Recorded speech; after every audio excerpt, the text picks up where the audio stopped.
Bismillahirrahmanirrahim. Assalamualaikum warahmatullahi wabarakatuh. Alhamdulillahirabbil alamin wassalatu wassalamu ala asrofil anbiya wal mursalin wa ala wa ashabihi ajmain. Amma ba'du. Saudaraku yang dirahmati Allah. Pertama-tama marilah kita panjatkan puji syukur kepada Allah Subhanahu wa taala bahwa pada hari ini kita masih diberi nikmat kesehatan, kesempatan untuk beribadah, berkarya, bersilaturahmi.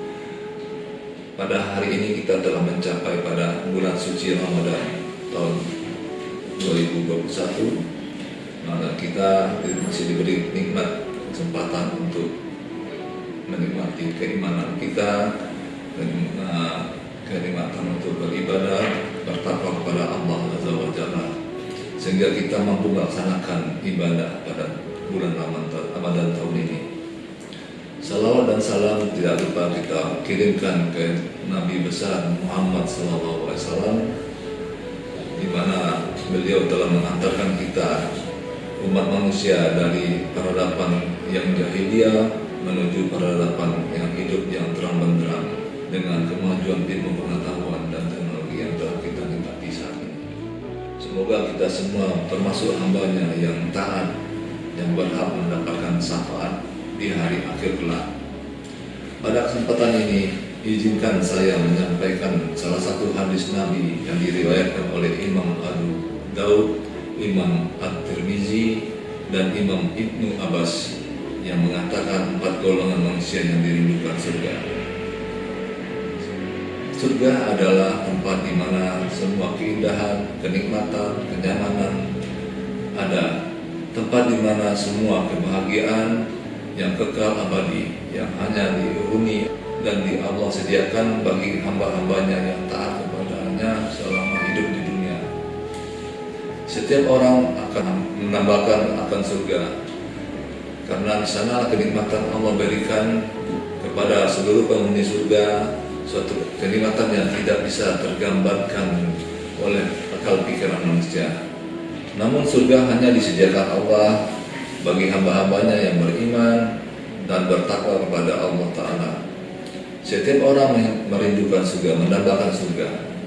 Di sisi lain surga juga merindukan penghuninya. Dan ini yang terdiri dari 4 golongan manusia, sebagaimana hadis Nabi Muhammad SAW sebagai berikut: Al-jannatu mutaqatun ila arba'atin nafar, talil Qur'an, wa hafizi lisan, wa mu'minul ji'an, wa so'imina fi syahri Ramadan. Yang artinya surga itu merindukan kepada 4 golongan manusia, yaitu orang yang baca Al-Quran, orang yang menjaga lidah, orang yang memberi makan pada orang yang sedang kelaparan, dan orang yang berpuasa pada bulan Ramadan.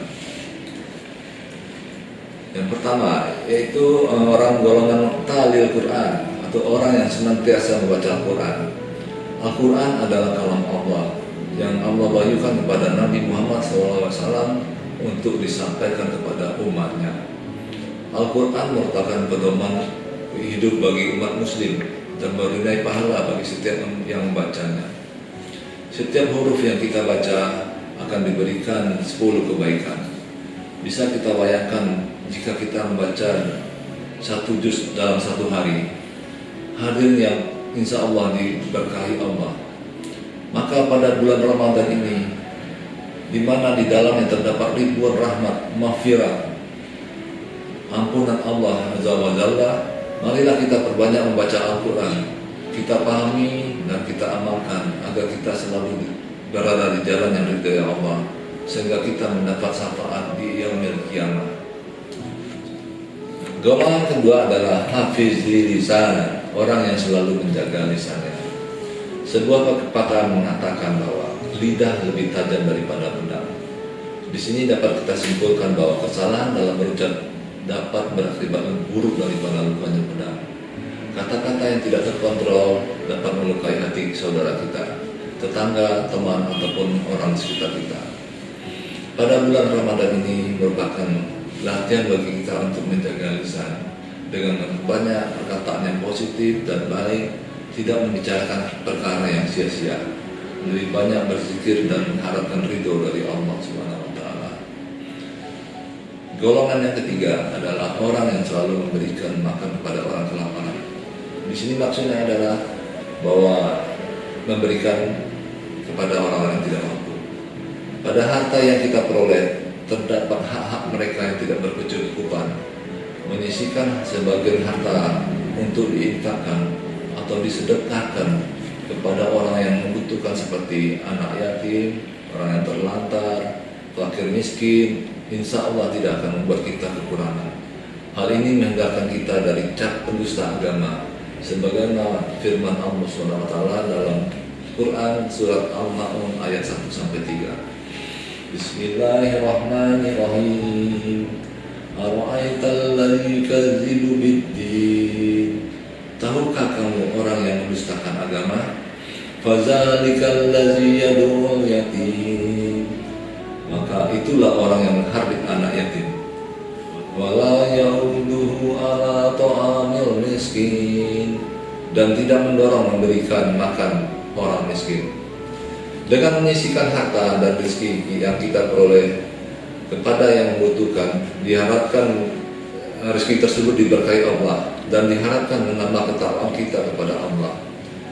Rezeki yang berkah dapat diartikan bahwa bertambahnya rezeki maka bertambah pula ketakwaan kita dan iman kita kepada Allah Subhanahu wa taala. Namun sebaliknya, bila rezeki tidak berkah, menjadikan seseorang terlalu disibukkan oleh urusan dunia dan semakin jauh dari Allah. Na'udzubillah min dzalik. Nah, yang golongan yang keempat yang dirindukan surga adalah as-shaimi fi syahri Ramadan. Orang yang berpuasa di bulan Ramadan. Hari ini kita telah memasuki hari kedua di bulan Ramadan. Puasa merupakan salah satu rukun Islam, yakni salah satu yang menjadikan tegaknya keislaman seseorang. Berpuasa bukan hanya menahan tidak makan dan tidak minum saja, melainkan juga menjaga panca indera kita serta syahwat kita untuk tidak melakukan hal-hal kejelekan. Orang-orang yang berpuasa cenderung lebih menahan diri baik dari pandangannya, syahwatnya, lisannya, bahkan dari perbuatan-perbuatannya. Puasa tidak hanya menahan lapar dan haus, tapi seluruh anggota tubuh benar-benar kita gunakan untuk perkara-perkara yang mendatangkan kecintaan Allah dan Rasulnya. Hati kita senantiasa terpaut pada perkara-perkara yang dicintai oleh Allah dan Rasulnya, sehingga kita akan mendapatkan kualitas puasa yang benar-benar diridhoi Allah dan Rasulnya, sehingga kita mendapatkan la'allakum tattaqun. Apabila kita memiliki 4 sifat kebaikan ini, maka insya Allah kita akan diberikan keberkahan dengan diturunkan dari langit maupun dikeluarkan dari bumi. Maka seorang yang mukmin walaupun ditimpa cobaan, musibah, mara bahaya, akan selalu senantiasa bersabar dan mengharap ridho dari Allah Subhanahu wa taala. Semoga Allah memberi kita taufik dan hidayah dan bisa mengamalkan dan menyampaikannya. Lebih kurang mohon maaf. Wabillahi taufiq wal hidayah. Wassalamualaikum warahmatullahi wabarakatuh.